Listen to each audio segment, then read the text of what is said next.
One of the greatest obstacles to crafting health and wellness is identifying and controlling inflammation. It's at the core of all complex and chronic diseases, and it's the driving mechanism that underlies the most common symptoms that people like you struggle to overcome.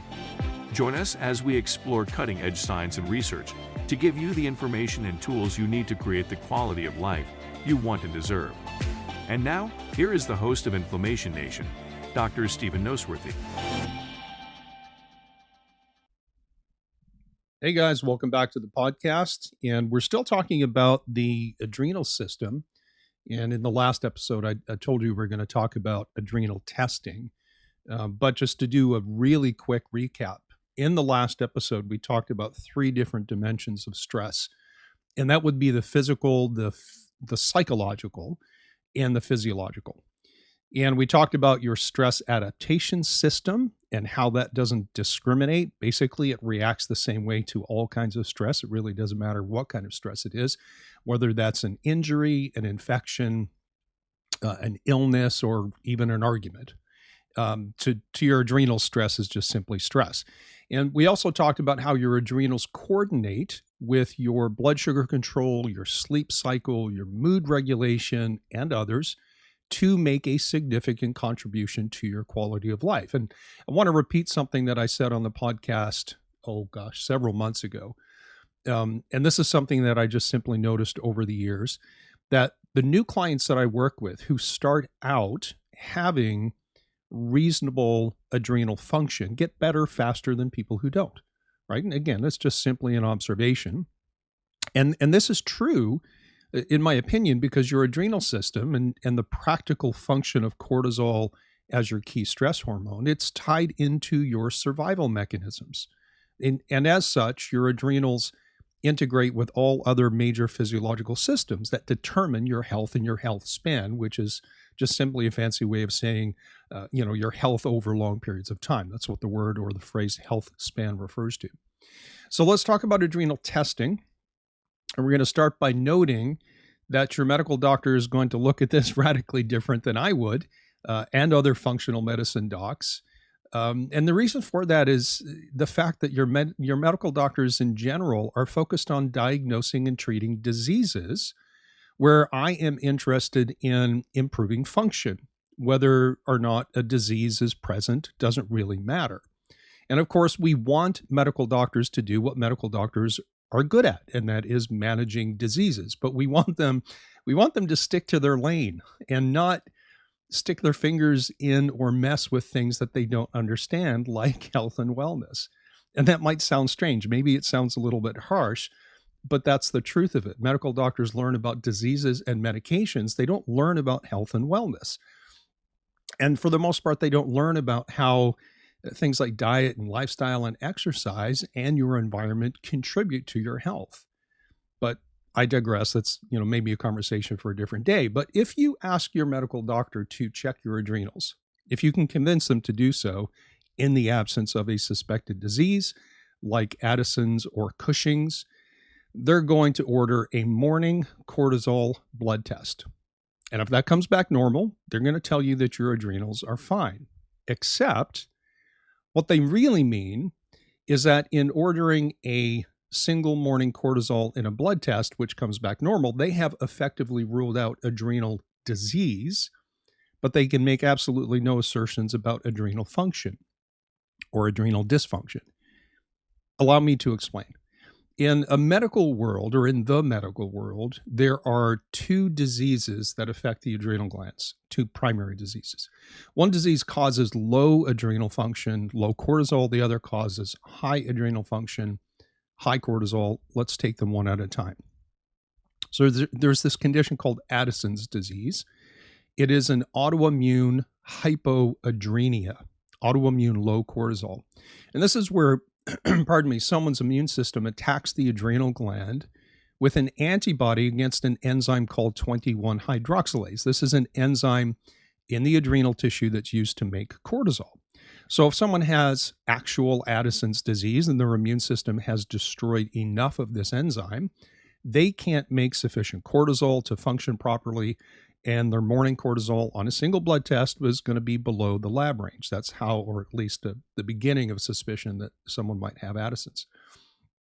So if someone has symptoms of low cortisol, fatigue is the most common, and a morning cortisol test is lab low, and they have these adrenal antibodies to this enzyme called, again, 21-hydroxylase, then they get diagnosed with Addison's disease and they get put on a prescription for cortisol. And this is exactly the same process that your MD or an endocrinologist will use to diagnose, say, Hashimoto's hypothyroidism, with the same outcome that you're on a medication for life. So that's Addison's disease in a nutshell. The second adrenal disease that's common is not even the right word, but it's when people think about adrenal diseases, they think about Addison's and Cushing's. So the second adrenal disease is Cushing's syndrome or Cushing's disease, which honestly can be caused by using steroid medications for long periods of time. But that's the word is iatrogenic. That's like caused by a prescription. But let's talk about true diseases. Like unlike Addison's disease, which is that autoimmune low adrenal problem, Cushing's disease or Cushing's syndrome creates too much cortisol. And instead of being an autoimmune process, Cushing's is caused by a benign tumor of the pituitary gland. Now, if you followed the podcast for a while, you would have heard me talk about how your adrenal glands and the cortisol they make are part of a larger system called the HPA axis, right? Hypothalamic pituitary adrenal axis. So the pituitary gland makes a hormone called ACTH, and this hormone is used to tell your adrenal glands to make cortisol. So when someone has Cushing's and they have this benign pituitary tumor, the pituitary glands make too much ACTH, and this makes the adrenal glands make too much cortisol. And so the practical outcome of that is things like high blood sugar, weight gain, especially in the torso and the abdomen. If you've seen people with like really round and large torsos with little skinny arms and legs, that is common. It's not only caused by Cushing's, but it's very common in Cushing's syndrome. And there are a few other things, but those are the predominant ways that people present with this. So if we go back to our hypothetical medical doctor, whom you may or may not have asked to check your adrenals, and then he or she would run a single morning blood test for cortisol, and if it's normal and not low, then you don't have Addison's disease. And because it's also not high, you don't have Cushing's disease. Wonderful. But is it possible in the absence of disease to have a change in function that produces symptoms which then impact your quality of life? Is it possible that a single blood test can rule out disease, but can't rule out dysfunction? And the answer is a resounding yes. And this is where the wonder and the majesty of functional medicine comes into play. Remember that functional medicine is about function, regardless of the presence or absence of disease. And please don't interpret that to mean that functional medicine docs like myself don't care about disease. We do, or at least we should, because disease always brings dysfunction, but dysfunction does not always come with disease. Let me say that one more time. Disease always brings dysfunction, but dysfunction is not always from disease. So you can have dysfunction, poor quality of life, but not have a diagnosable active disease process. And this is what your medical doctor or the medical doctor in this scenario is missing. It's this last distinction, that dysfunction and the resulting erosion of the quality of your life can happen when disease has been ruled out. And this is just one of several reasons why so many people are frustrated with conventional medicine for all of its value and benefit. It fails too many people with real problems who are looking for real solutions. Now, just to make sure I give you all the context you need, when you look at the statistics, both Addison's and Cushing's diseases are rare, especially compared to things like Hashimoto's hypothyroidism, which I mentioned before is the most common type of autoimmune disorder. But on average, and this is an average, of course, the numbers are going to vary if you're looking at either Addison's or Cushing's or looking at them together. But if we include them together, on average, only about 100 people out of 1 million are going to get diagnosed with either Addison's or Cushing's disease. Whereas with Hashimoto's hypothyroidism, it's 500 times more common. That's 5,000 people out of 1 million. Or to reduce that down to something that's a little easier to handle mentally, it's 5 out of 100 people. So Hashimoto's hypothyroidism is far more common than things like Addison's or Cushing's disease. And the rarity of these true adrenal diseases is also why functional medicine doctors tend not to do just a single morning blood test for cortisol, because we're not really looking for those things unless the individual case that we're looking at really has a high probability of having those diseases. Instead, we generally opt to use saliva to look at how cortisol is behaving throughout the day, not just first thing in the morning. Remember, we're not trying to rule out disease. We're trying to assess and then improve function. So, and that's just probably a good time to reiterate this, right? Functional medicine doctors should be focused on function, regardless of whether a disease is causing the dysfunction or if the dysfunction is coming from the intersection of diet, lifestyle, and environment with your genetics or with your genetic predispositions. And again, this is a good place to pause for a second and remind you that everything about your health and your health span comes down to your genetic predispositions that are being influenced or expressed through the choices that you make with your diet, your lifestyle, particularly as that relates to exercise and stress and sleep, as well as the environmental load that we're all exposed to. Now, just a moment ago, I reminded you that your adrenal system is a system, right? Not just your adrenal gland, not just your cortisol. And part of how that system works is to produce different amounts of cortisol at different times of the day in what we call a diurnal or circadian rhythm. Cortisol should be highest in the morning because we want to wake up focused, energetic, and motivated to tackle the demands of the day. And we want cortisol to taper off as the day goes on until we see it lowest right before we go to bed, because we need to shut off, shut down, and fall asleep. And again, if you've been listening to me for a while, you know that cortisol starts to slowly rise during your sleep period until it peaks again the very next morning, and then off we go for another cycle. So understand that there's absolutely no way that the medical approach to checking your adrenals, and I'm using air quotes for those who are listening on podcast and not watching this on YouTube or other video channel, there's no way that the medical approach to checking your adrenals can assess adrenal function throughout the entire day. A single morning blood test is limited to the conclusions about the morning and the likelihood of someone having adrenal disease. And in no way can you assess adrenal function by the standard medical test using the word function in the broader sense.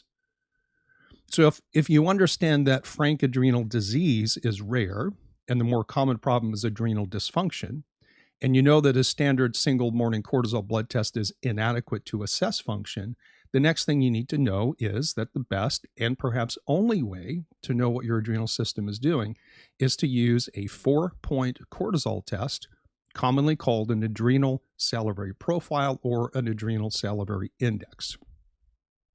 So here's how this works. There are a handful of labs that do this and do it well, and the price points for each lab are all around the same. And for the most part, insurance is not going to pay for these. These are functional medicine specialty tests that are outside most coverage, most insurance plans coverages. And this is one of the less expensive functional medicine specialty tests that I use and teach other doctors also how to use. You can expect to pay, somewhere around maybe $150 or less for a good saliva test here. And the test involves spitting into 4 separate tubes or plastic vials at different times of the day. The first sample is collected first thing in the morning when we expect cortisol to be its highest. Then right around noon, it should be lower than the morning sample, but higher than the third and the fourth samples, which are then taken, those third and fourth samples are taken somewhere around 4 in the afternoon, and then maybe around 10 o'clock, before bed, assuming somebody's going to bed at a reasonable time. And the labs that do this kind of testing, they take your samples, which, by the way, you collect at home. You don't have to go anywhere to do this. and you send them off yourself, just send them back to the lab. And the labs these days just give you prepaid shipping labor. So you collect your sample, put it back in the box, put it in the shipping bag, and then send it back, and it doesn't cost you anything extra. So the labs, they take these samples and they plot the amount of cortisol from each sample on a graph. So you get both numbers that reflect the amount of cortisol being produced at each of these key timeframes during the day. Plus, you get a graph that gives you a visual. And to be honest, the graph is the easiest way to quickly understand if your adrenals are balanced or not, since the graph includes a normal zone and you can easily see if and when your cortisol levels are either too high or too low or just right. And there are many different ways that somebody's cortisol rhythm can be off. You can have a cortisol rhythm that is entirely too high. Every data point is above the lab range. You can have what is commonly referred to as adrenal fatigue, and you guys know how I feel about that terminology. Or you can have that kind of classic adrenal fatigue, adrenal exhaustion profile where all the data points are too low. Or you can have just a single data point, either too high or too low. Or maybe it's jagged, where it's too high, then too low, then too high, then too low. And there's any number of combinations, but you never know what your adrenal system is doing until you look. So getting concrete and objective data on what your adrenal status is just the first step. And before you start thinking or even asking, hey, what supplements can I use to fix my adrenals?